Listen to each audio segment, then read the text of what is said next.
A Casa FEEGO apresenta Seminário No Mundo Maior, uma obra do Espírito Emmanuel através da psicografia de Francisco Cândido Xavier, uma coprodução com o GEAF.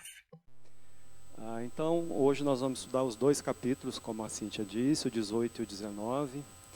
O capítulo 18, ele tem como tema a velha afeição, porque vai ser neste capítulo que nós vamos ter o reencontro de dois espíritos que são muito afeitos um com o outro, como um com o outro, né? Eles têm muito carinho, eles têm muita afeição um pelo outro, e nós vamos ver quem são esses dois espíritos.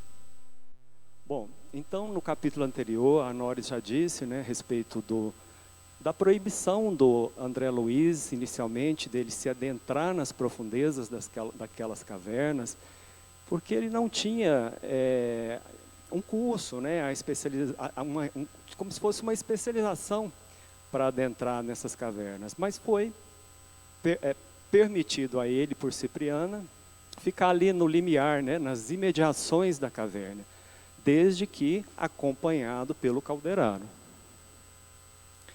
E aí, então, André Luiz e Calderaro, eles estagiam em regiões do baixo umbral, que são, como vocês vão ver durante todo este capítulo, uma região de muito sofrimento, de muita necessidade, de espíritos que estão passando por muitas necessidades. Esse capítulo vai ficar bem claro tudo isso. Bom, só para dar uma explanada geral, o que é essa região do baixo umbral? Talvez alguém não tenha familiaridade com esse termo, como que é esse baixo umbral. É um universo paralelo que ocupa um espaço invisível aos nossos sentidos. E ele está situado acima de uma das regiões terrestres, em alguma região terrestre, acima de alguma cidade, acima de algum lugar aqui na Terra. E a região do baixo umbral, ele é descrita na região do baixo umbral, nós encontramos todas as formas de natureza que nós encontramos aqui na Terra. Então lá a gente tem rios, a gente tem cânions, a gente tem montanhas, cavernas.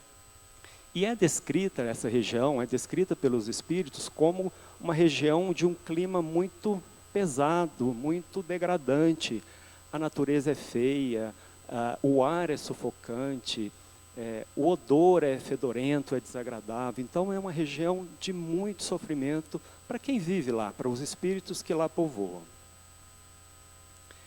É povoado por espíritos que acreditam ter liberdade. Na verdade, eles não têm essa liberdade que eles acreditam, porque eles não podem ir e vir, sair de lá a qualquer momento quando querem, né? Eles estão ali porque eles escolheram viver ali, né? Eles estão ali por livre e espontânea vontade. Muitas vezes para usufruir de benefícios, de status, de poder que eles acreditam ter, mas que na verdade eles não têm. Nenhum espírito, ele vai para o umbral por castigo. Ele vai porque é para onde ele se afiniza, a vibração espiritual dele se afiniza. Se ele desejar sair, se ele desejar melhorar, vai ter quem resgata, tá? Como nós vamos ver mais para frente. Durante o meu estudo, eu achei essa classificação e ela fala que existem diversos núcleos na região no baixo umbral. O núcleo dos suicidas, o núcleo dos alcoolistas, o núcleo dos compulsivos sexuais, e o núcleo dos marginais, que foi uma classificação feita por um estudo que eu fiz, que é onde o nosso personagem principal desse capítulo ele vai estar inserido. São aquelas pessoas que em algum momento lá na última encarnação delas, elas provocaram algum mal para outras pessoas. Então o nosso personagem central vai estar inserido nesse núcleo, que é o núcleo que ele chama de núcleo dos marginais. Muitos acabam acreditando que ainda estão vivos. Mas por que isso acontece? Por que eles se acham ainda vivos? Porque eles acreditam, não, eles estão ainda muito ligados, muito sintonizados com a matéria, eles estão muito atrelados com a matéria. Tá? E todo sofrimento, e eles sentem as mesmas sensações que os encarnados sentem. Então lá eles sentem frio, fome, dor, né? Medo, e todo o sofrimento que esses espíritos passam nessa região do baixo umbral é tudo consequência da maneira como eles viveram lá na última encarnação deles, tá? E existem, né, postos de socorro nessa região do baixo umbral. Isso foi até uma surpresa para mim, porque eu sabia que tinha espíritos ali que resgatavam aqueles que gostariam de ser resgatados, que tinham merecimento para ser resgatados, mas eu não sabia que tinha postos de socorro nessa região do baixo umbral. E tem, né? Então esses espíritos missionários então ficam ali recolhendo aqueles que desejam melhorar, têm o merecimento, né? Então eles são levados para esses lugares para, né, para reabilitação espiritual. Bom, o André Luiz fala o seguinte, aliás, o Calderaro fala o seguinte: não havíamos atravessado grande distância quando curiosa assembleia de velhinhos se postou ao nosso lado. Então eles entraram ali naquelas cavernas e vários velhinhos se postaram, ficaram ao lado deles ali naquela entrada das cavernas. Ele fala: mostravam todos carantonhas, quer dizer, feição, de aspecto lamentável, esfarrapados, esqueléticos, traziam as mãos cheias de substância lodosa que levavam de quando em quando ao peito, ansiosos, aflitos. Ao menor toque de vento, atracavam-se aos fragmentos de lama, colocando-as de encontro ao coração, demonstrando infinito receio de perdê-los. Então, esses velhinhos, eles carregavam na mão uma lama, um lodo, e eles levavam esse lodo ao peito, ao coração. E se um vento viesse e tentasse levar aquilo, eles, né, rapidamente pegavam aquela lama, né, e se atracavam àquela lama, como se aquilo fosse uma coisa muito preciosa, muito importante, muito cara para eles. Vamos ver por que eles estão se portando dessa maneira. Um dos velhinhos fala o seguinte: precisamos de alguma saída. E nossos negócios, nossas casas, incalculável é a riqueza que descobrimos. Mas como assim? Né? Os espíritos estão ali no plano espiritual e estão falando de riqueza. Que riqueza é essa?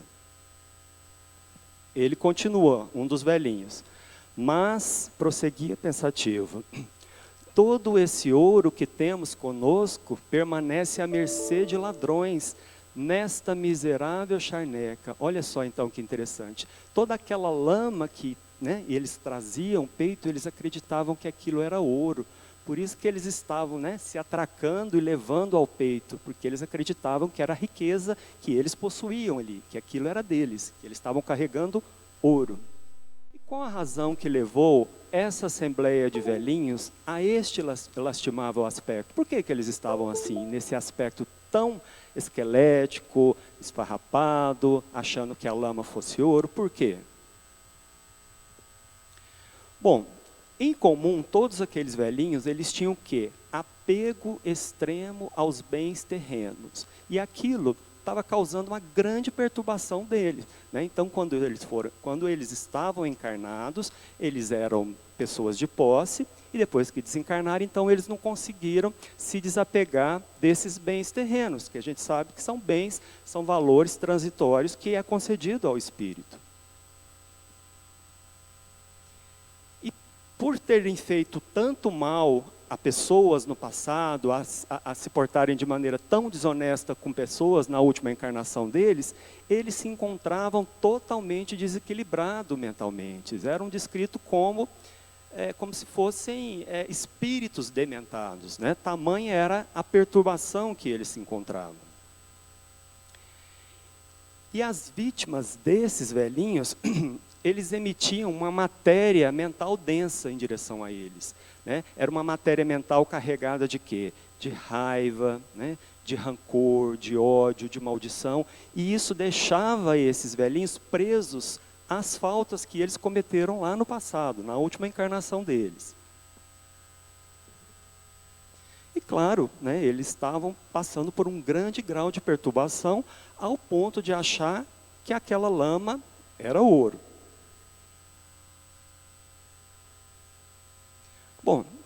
como eu disse, eles tinham em comum esse apego extremo aos bens terrenos. Vamos ver o que o Calderaro fala a respeito. São usurários, quer dizer, são pessoas que só visam lucro, desencarnados há muitos anos. Desceram a tão profundo grau de apego à fortuna material transitória que se tornaram ineptos ao equilíbrio na zona mental do trabalho digno, por incapazes de acesso ao santuário interno das aspirações superiores. Na crosta da terra, não enxergavam meios de se ampararem com a ambição moderada e nobre, nem reparavam nos métodos de que usaram para atingir os fins egoísticos. Menosprezavam direitos alheios e escarneciam das aflições dos outros. Armavam verdadeiras ciladas a companheiros incautos, no propósito de sugar-lhes as economias, locupletando-se à custa da ingenuidade e da cega confiança. Olha só que coisa horrível, né? Então, esses velhinhos, eles tinham em comum isso, o apego aos bens terrenos, e eles apenas, na última encarnação deles, eles visavam o lucro, não importando com o outro, com o direito do outro, com a simplicidade do outro, com a dificuldade do outro. Eles visavam somente o quê? O ter, o possuir a qualquer custo, né? Eles eram autênticos fantasmas da avareza, além de serem extremamente gananciosos, né, terem uma ganância desmedida, eles eram espíritos extremamente ávaros. Enlouqueceram na paixão de possuir, acabando a sinistra aventura como escravos de monstros mentais de formação indefinível. Quando eu li isso aqui, eu lembrei na hora de uma música do Renato Russo, que eu ouvia muito quando estava na faculdade, que ele fala o seguinte: nos perderemos entre monstros da nossa própria criação. Quer dizer, esses velhinhos, eles criaram os próprios monstros dentro deles, né, pela essa ganância desmedida, por esse egoísmo exacerbado, e ficaram escravos desse sentimento. É assim que eles estavam se sentindo. E assim que eles eram descritos também. Bom, vamos ver um pouquinho, vamos ver o que a Joana de Ângeles fala a respeito do emprego da fortuna. Ela fala o seguinte: o risco da posse ou da aquisição da propriedade não está no fato em si mesmo de os conseguir, mas na maneira como isso se dá, além do que representa emocionalmente. Se é um meio para alcançar-se equilíbrio e bem-estar, torna-se instrumento dignificante. Todavia, se converte em único objetivo existencial, transforma-se em gigante cruel da realidade do ser, que se lhe escraviza e atormenta as demais pessoas que lhe padecem a insegurança e a ambição. Então, não tem nenhum problema em ser rico, em ter bens, em ter propriedades, né?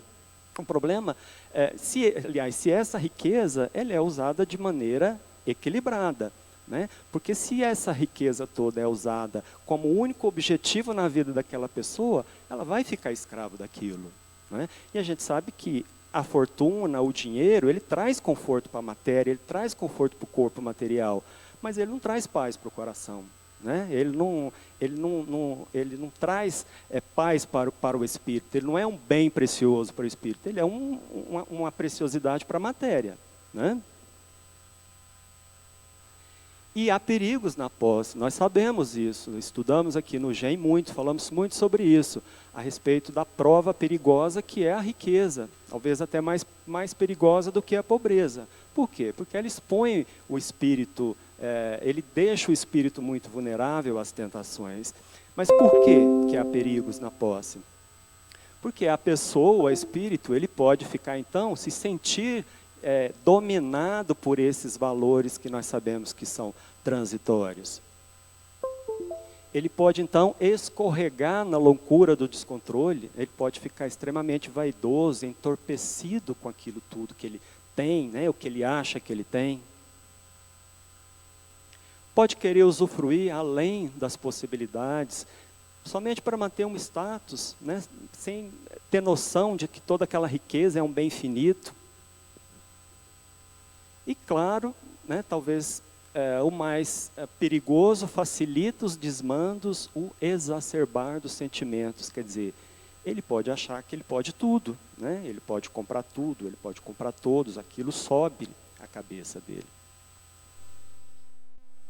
Bom, Jesus não condena a riqueza. Vamos ver o que a Joana de Ângeles também fala. Estou tentando lembrar o livro aqui. Ela fala o seguinte: a aquisição de valores propicia e estimula o trabalho incessante, motivando o homem à renovação das forças e aos empreendimentos que se multiplicam em competição justa pelo adquiri-las. É estimulante para a existência física e fator de identificação social no grupo em que se movimenta. Jesus compreendia a finalidade superior da propriedade, por isso, valorizou-a quando conviveu com os homens de bem e aqueles que possuíam recursos, estimulando-os, porém, a buscarem o reino de Deus de que se haviam esquecido. Então, Jesus nunca condenou a riqueza. Jesus condenava o mau uso da riqueza. E, claro, ele considerava o dinheiro, a riqueza, importante para o desenvolvimento daquela comunidade, daquela sociedade, né? E quando Jesus falou da riqueza, dos ricos, ele não estava falando somente naqueles que tinham posse. Ele falava também naqueles que tinham um orgulho, né, muito exacerbado, uma avareza extrema, uma vaidade, e não estava nem um pouquinho disposto a se desfazer daquelas imperfeições, né? Aí um dos velhinhos fala o seguinte: amigos, não seremos vítimas de um pesadelo? Às vezes chego a supor que estamos equivocados. Há quanto tempo deambulamos fora do lar? Onde estamos? Não teríamos enlouquecidos? Então, um dos velhinhos, ele já começa a querer acordar daquilo que ele chama de pesadelo, né? Onde estamos? Será que nós não enlouquecemos? Quer dizer, ele já começa a se sentir incomodado, né? Numa inquietação muito grande ali naquele lugar. E aí, o André Luiz fala o seguinte: aquela voz, escutando-a, a pavorosa dúvida se apoderou de mim. Quem estaria louco? Interrogava agora a mim mesmo. Aquele velho ou eu? Então, o André Luiz, ao ver aquele velhinho e ao ouvir aquela voz, ele falou: é o meu avô. Essa voz, essa feição é do meu avô, o avô paterno dele, que desencarnou há 40 anos atrás, quando o André Luiz tinha 7 anos de idade. Então ele ficou apavorado com aquilo. Como assim, meu avô? O que meu avô está fazendo ali? Né? E aí ele vai reconhecendo o avô. Havia entre os dois, entre o André Luiz e o seu avô, uma afeição muito grande. O avô dele, quando encarnado, ele era muito gélido, uma pessoa muito cálida, muito fria, muito egoísta com os outros. Mas com o André Luiz, não, pelo contrário, ele era muito afetuoso, muito carinhoso. Ele falava que o André Luiz, mesmo sendo uma criança, trazia paz, acalmava o pensamento e os sentimentos dele, né? E o avô dele fizera então considerável fortuna com ágios escandalosos. Como eu disse, tinha muito apego ao dinheiro. Então ele prejudicou muitas pessoas com isso, né? Com esses ágios escandalosos. No final as pessoas não conseguiam pagar, iam à bancarrota, enfim. Ele deixou muitas vítimas na sua última encarnação. E, de repente, aqueles velhinhos conversando, um solta o nome do avô dele, do Cláudio, né? E o nome do avô, então, foi pronunciado. Então, aquilo mexeu mais ainda com o André Luiz. Falou, não, é o meu avô, né? A feição, a voz, é agora o nome dele. O André Luiz, então, quis gritar. Falou, não, eu tenho que revelar-me para o meu avô, né? E aí o Calderaro fala, calma, André, talvez não seja o momento, guarde silêncio, vamos aguardar mais um pouquinho. E o Calderaro fala, talvez, André, seja o momento oportuno para ajudá-lo, porque ele já consegue enxergar, mesmo que minimamente, que ele está em erro, que ele precisa de ajuda. Então, talvez seja o momento para fazer essa abordagem.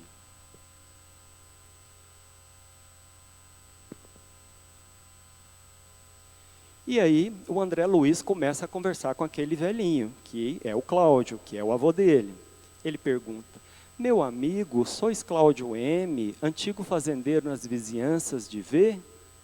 Sim, conheceis-me? Quem sois? Aí o Cláudio continua, o avô do André Luiz. Desde muito estou preso nesta região misteriosa, cheia de perigos e de monstros, mas abundante de ouro, de muito ouro.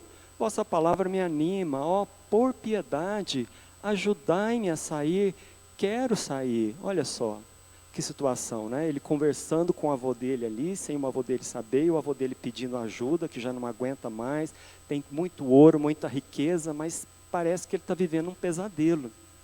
E aí o André Luiz fala para ele: Cláudio M., sois vítima de lamentável engano. Vossa casa antiga cerrou-se com os olhos físicos que já desapareceram. Encarcerastes o espírito num sonho vão de mentirosas riquezas. A morte vos arrebatou a alma do domicílio carnal, vai para mais de 40 anos. E aí, claro, o Cláudio entra em desespero, né, com aquela revelação: como assim, eu estou desencarnado, e esse ouro, e toda essa riqueza, né, realmente ele entra, mais uma vez, em desespero. Né? A gente sabe que o desencarne, ele acontece quando os laços perispirituais, que estão bem presos, bem unidos às células, às moléculas do nosso corpo físico, se rompem. E aí o espírito, então, adquire essa liberdade, e o espírito vai, então, viver a vida dele em outra dimensão de vida. Só que esse desencarne, esse desprendimento, não aconteceu totalmente com o Cláudio. Né? Vamos ver o que o Allan Kardec fala lá no Céu e Inferno. Ele fala o seguinte: a causa principal da maior ou menor facilidade de desprendimento é o estado moral da alma. E o estado moral da alma do Cláudio era de quê? Era de muita culpa, de muito remorso, de muito, inicialmente até de arrependimento. Né? Então a culpa já estava começando a doer nele. Né? Então, por isso que ele estava tendo ele teve, né, desde quando ele desencarnou, essa dificuldade de se desprender. Por isso que, e também, claro, ele achava que ele estava vivo. E o Cláudio fala: e esse ouro, todo disponível aqui para mim, eu desencarnei, o patrimônio acumulado à custa das dificuldades alheias, converte-se em lodacentos detritos. Aí o André Luiz fala: meu irmão, olhe para as suas mãos a partir de agora. Aí o Cláudio olha, e aí ele não enxerga mais ouro, ele consegue enxergar somente lama. E mais uma vez, claro, ele fica muito atordoado com aquilo, né? E o ouro virou lama. E o Cláudio fala: isso deve ser castigo, pois minha falta com Ismênia exigia reparo. Quem era Ismênia? Ismênia era uma meia-irmã dele, que quando os pais dos dois desencarnaram, o Cláudio expulsou ela de casa para ficar com a parte da fortuna dela. E ele já, se atentando, né, para o remorso, para a culpa que ele tinha com a Ismênia. Então ele abandonou a irmã, a Ismênia, à própria sorte, né? Porque ela teve que sair de casa com a mão na frente e outra atrás, ela foi ser copeira, teve uma vida difícil. E o Cláudio fala que ele lamenta não ter sido ensinado que a vida prosseguiria depois da morte. E é verdade, né? Se ele soubesse, se muitas pessoas soubessem, talvez muitos imprevidências, muitos desatinos seriam evitados, né? E na minha pesquisa, eu me deparei com um artigo lá da Federação Espírita que fala assim: morri, e agora? Né? E para aqueles que acreditam na imortalidade da alma, né? Que eles acreditam que a vida continua, então são pessoas, são espíritos que vão ter um comportamento, vão ter uma previdência maior com a sua vida, ao contrário dos materialistas que não acreditam em nada depois da morte. Esses, né, os materialistas, eles não têm muito motivo, claro, que temos exceções, eles não têm muito motivo para serem caridosos, para serem éticos, para serem bons com os outros. Por quê? A vida vai acabar mesmo, então vamos viver a vida da melhor maneira possível, porque acabou. Então não tem problema. Ao contrário, aquele que acredita que a vida continua após a morte, ele vai ser naturalmente compelido a agir de maneira diferente. porque ele vai estar pensando, como é que vai ficar minha vida lá do outro lado? E, claro, a tendência dele é ser mais previdente, mais sensato. O Cláudio continua, agora que me reconheço, tenho medo, muito medo. Então ele estava se sentindo, né, muito apavorado. Por quê? Estava sozinho, já sabia que não estava vivo, que tinha desencarnado, e já começava a enxergar as faltas que ele fez quando estava encarnado, principalmente com a irmã dele. E aquilo já estava, né, incomodando e deixando ele muito apavorado. E ele continua, só uma pessoa do mundo se recordará de mim e me estenderia mãos protetoras se soubesse do meu paradeiro, meu neto André Luiz, que era a luz dos meus olhos. Olha que situação que o André Luiz chegou. Então, o neto dele falando para ele, que era o neto, né, sem o Cláudio saber que ele estava falando com o neto dele, que somente o neto dele iria ajudá-lo, somente o neto dele iria estender as mãos para ele naquele momento. E aquilo, claro, foi mexendo muito com o André Luiz, né? E o Cláudio, então, suplica àquele mensageiro de Deus que leve notícia sua para o neto, porque somente o seu neto seria capaz de ajudá-lo naquele momento. Seria reconfortante para o avô que André Luiz tivesse ciência dos seus padecimentos. Então, aquilo tudo, aquele diálogo foi a gota d'água, né? O André Luiz, então, não se aguentando mais diante daquela emoção, diante de estar vendo o avô dele ali pedindo, né, socorro, pedindo ajuda, sofrendo, ele falou, não, tenho que me revelar. E aí ele meio que olha para o Calderaro, pedindo desculpa para o Calderaro, fala, eu não aguento mais, eu tenho que me revelar para o meu avô. E aí é o que ele faz. E ele fala, vovô Cláudio, pois o senhor não me conheces mais? E aí, diante da comoção, André Luiz se ajoelha aos pés, beija as mãos do avô, carrega o avô nos braços ali diante de todos os outros velhinhos, aqueles espíritos lá sem entender o que estava acontecendo, né, debochando daquela emoção toda, daquele amor todo que estava transbordando ali, né? E aí o André Luiz fala, impossível seria descrever o que se passou. Bom, então agora nós já vamos dar entrada no capítulo 19, também que vai ser um capítulo muito emocionante, que tem como tema reaproximação. Nós vamos ver então os desdobramentos desse encontro, né, do André Luiz com o neto. Nesse capítulo nós vamos ter então a reaproximação de espíritos faltosos do passado através da reencarnação. Bom, e aí então a Cipriana chega ali naquele momento, né, que estavam todos emocionados, André Luiz, o Cláudio, até o Calderário, que era o mais comedido, também estava muito emocionado. E aí ela chega e conversa com o Cláudio, conversa com todos, e ela fala, sabia, André, que não terias vindo para nenhum resultado. Quer dizer, ele não estava ali por acaso, André Luiz não estava ali por acaso, ele estava por isso, por esse momento importante de ajudar, de reencontrar o seu avô, né? E nós que estudamos um pouco a doutrina, nós sabemos que nós não estamos aqui também por acaso, né? Nós não estamos com quem estamos, nós não estamos onde estamos, quando estamos por acaso. Né? Nós temos um propósito, né, de ajudar, de ser ajudado por aquelas pessoas que reencarnaram com a gente. E a Cipriana fala que nós então temos que recolher o Cláudio, né? Imediatamente recolher, porque ele está, né, totalmente desequilibrado. Ele repetia constantemente o nome da irmã, de Ismênia. Onde está a Ismênia? A Ismênia precisa me perdoar, o que eu fiz para ela, né? Era um espírito que necessitava de tratamento, de cuidado, de carinho.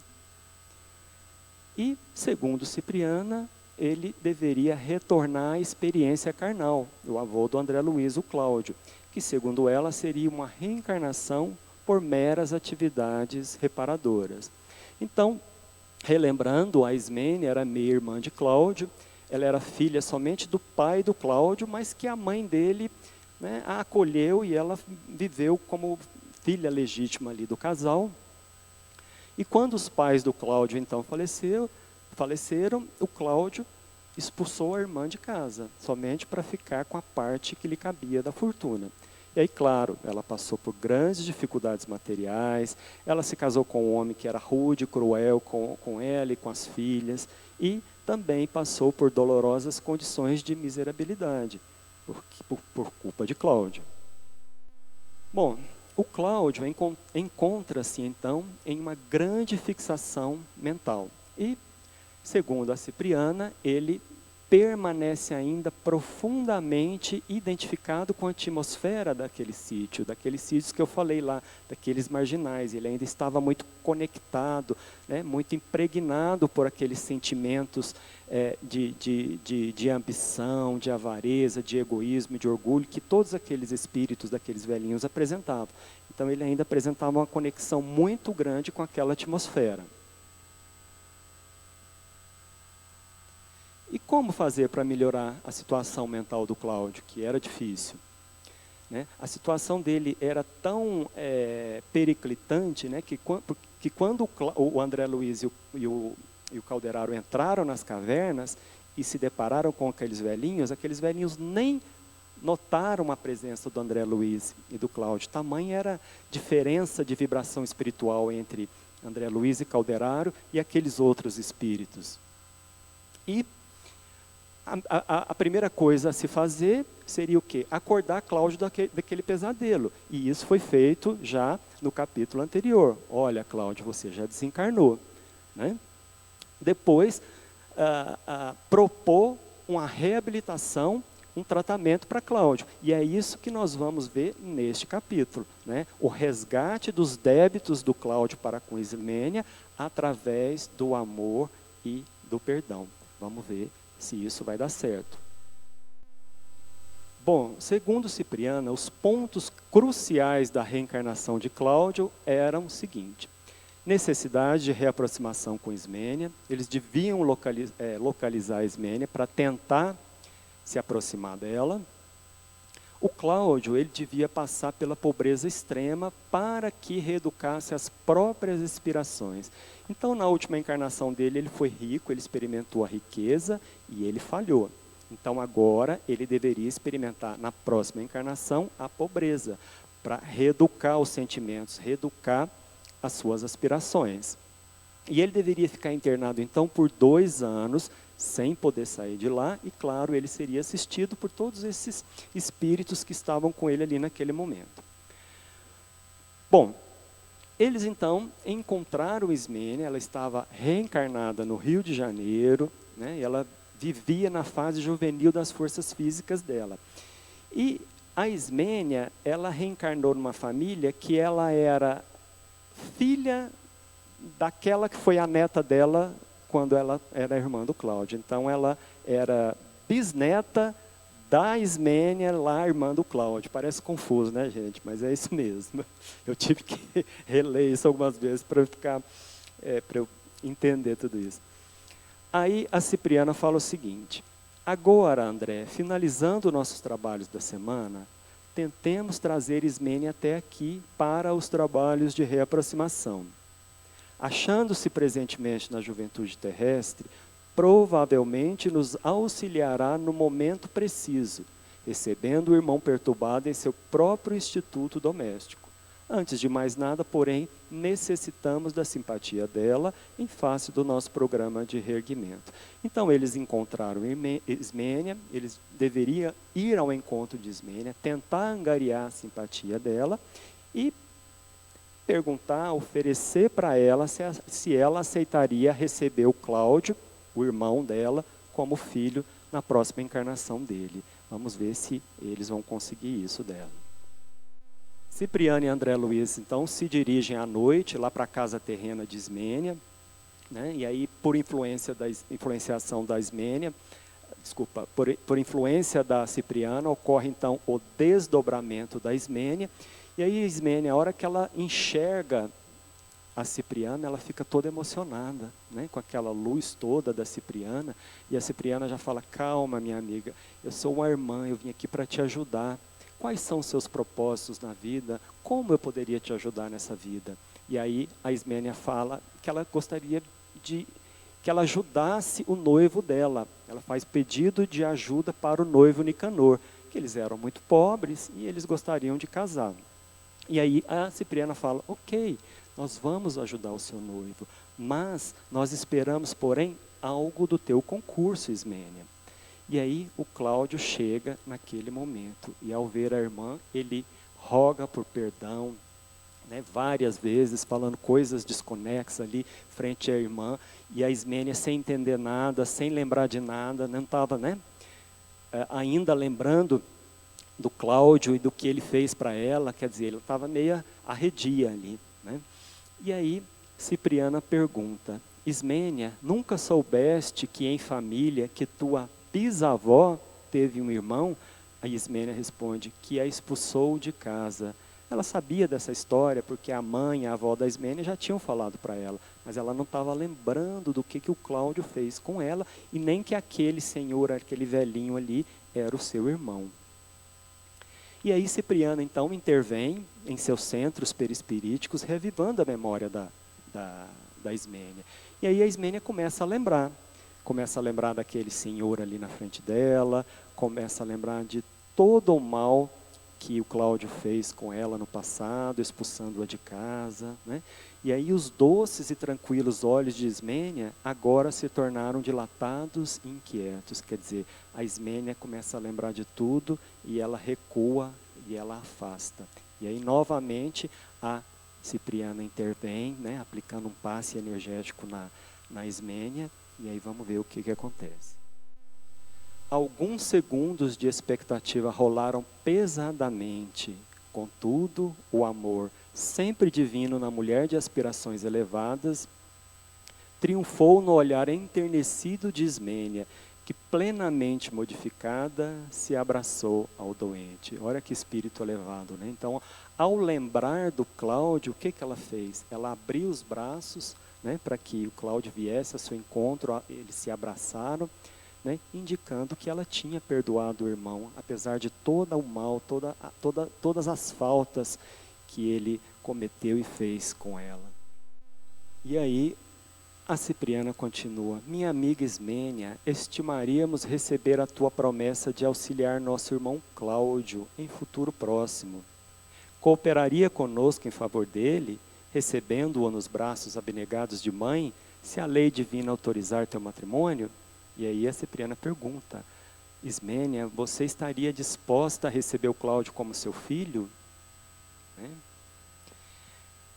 O Calderaro, ele fala o seguinte, em se tratando de reencarnação por meras atividades reparadoras, sem projeção nos interesses coletivos, de modo mais amplo, nosso concurso pessoal pode ser mais decisivo e imediato. Temos, nestes sítios, grande número de benfeitores, providenciando reencarnações em grande escala nos círculos regenerativos. E nós sabemos que essas reencarnações serão reencarnações difíceis, assim como será a do Cláudio, né? Uma reencarnação muito difícil. A justiça da reencarnação. A reencarnação é um tema recorrente nos nossos estudos, claro, né? É um dos pilares da doutrina espírita. Eu só vou dar um apanhado geral, porque como é um tema central aqui do nosso capítulo, e talvez alguém não esteja muito familiarizado com esse tema. Bom, a finalidade da reencarnação, então, é o quê? É depurar, né, essa alma, esse espírito, né, limpar de todas as imperfeições que esse espírito tem carregado ali durante todas as suas reencarnações.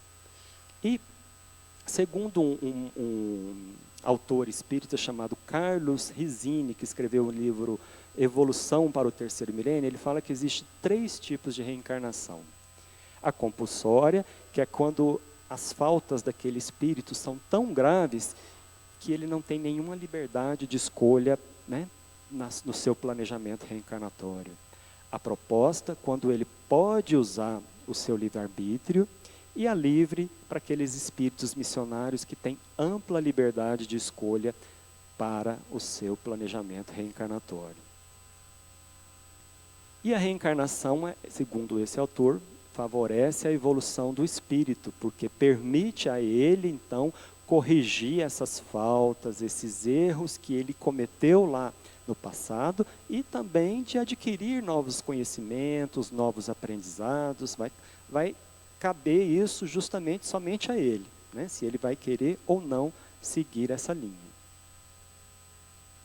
Ela é precedida de um planejamento, né? O espírito reencarnante, ele muitas vezes ele pode escolher com quem ele vai, como eu disse anteriormente, ele pode escolher com quem ele vai reencarnar, no lugar que ele vai reencarnar, né? De acordo com a necessidade ali de acertos espirituais que aquele grupo, que aquelas pessoas, que aqueles espíritos tenham que passar. E a reencarnação, ela expressa a justiça e misericórdia divina. Jamais a reencarnação condena aquele espírito que cometeu alguma infração. Muito pelo contrário, né? Como eu já disse, ele dá uma nova oportunidade para reparação. E as reparações, então, elas ocorrem segundo a lei de causa e efeito. Então, tudo que aquele espírito plantou lá atrás, ele vai colher mais à frente em algum momento.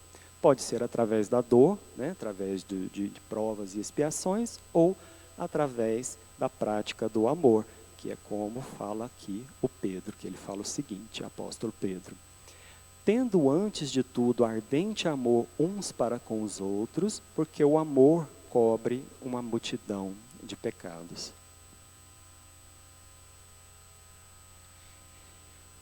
E aí, Ismênia fala o seguinte para Cipriana: se o céu me conceder a felicidade de algo contribuir em benefício de Cláudio, esse benefício será feito a mim mesma. E se um dia eu receber a ventura conjugal, será nosso primeiro e bem-amado filhinho. De antemão, sei que Nicanor se regozijará com o meu compromisso. Então, ela aceita essa missão, né, e fala que, ajudando Cláudio, ela vai estar se ajudando também. E, num livro, que acho que é Loucura e Obsessão, psicografado por Divaldo Franco, ele fala o seguinte: amar é abrir o coração sem reservas, encontrar-se desarmado de sentimento de oposição, sempre favorável ao bem e ao progresso, mesmo quando discordando das colocações que são apresentadas. Então foi isso que Ismênia fez. Ela abriu o coração dela sem reserva, sem nenhum sentimento de oposição, sem nenhum senão. Ela simplesmente fez o quê? Perdoou. E o André Luiz fala isso no livro Missionários da Luz: a justiça divina nunca foi exercida sem amor. E a gente está vendo isso aqui bem na prática, né? E para terminar, qual o aprendizado deste capítulo? O que nós podemos tirar de conclusão ou de ensinamento, de aprendizado, né? Nós vimos então essa reaproximação de espíritos que têm faltas, que têm débitos um para com o outro no passado, através da reencarnação, e que tudo isso exigiu o quê? Um amor muito grande, né, entre esses espíritos para que ocorresse essa reaproximação. E o André Luiz fala isso também lá no Ação e Reação. Quando a nossa dor não gera novas dores e nossa aflição não cria aflições naqueles que nos rodeiam, nossa dívida está em processo de encerramento. E era o que a gente viu aqui neste capítulo. Então a dívida do Cláudio com a Ismênia já começa a ser quitada. Por quê? Porque a Ismênia estava totalmente despojada de qualquer sentimento de revanche. Quer dizer, se ela revidasse, aquilo ia continuar, né? Mas não, ela resolveu pôr um ponto final nessa dor que ela sentia, sem revidar o que ela tinha passado, né? Algumas pessoas mesmo, né, eu estava tirando uma reflexão desse capítulo no final, e algumas pessoas mesmo têm dificuldade para perdoar, né, para esquecer, para o mal que alguém lhes fez, né? Algumas pessoas levam mais tempo para isso, porque elas têm que ter um tempo para que aquela ferida cicatrize, para que aquilo tudo amadureça dentro dela, né? Mas a partir do momento em que a pessoa que foi ferida não deseja mais o mal para aquela que o feriu, é sinal então do quê? De que aquele processo interno de perdão já se iniciou dentro dela, né? Até chegar no momento em que a pessoa lembrar de tudo aquilo, ou da pessoa que fez aquele mal para ela, aquilo não incomoda mais ela, né? Então isso é libertador para a pessoa, é libertador para o espírito. É como o Chico Xavier diz, o perdão não faz a outra pessoa correta, ele te faz livre. E era assim que ao meu ver, a Ismênia se sentia livre de qualquer sentimento de rancor, de ódio ou de revanche. Por quê? Porque ela abriu o coração dela para o Cláudio sem reservas, ela não impôs condições, ela resolveu pôr um ponto final naquela dor, né? Então é isso, muito obrigado.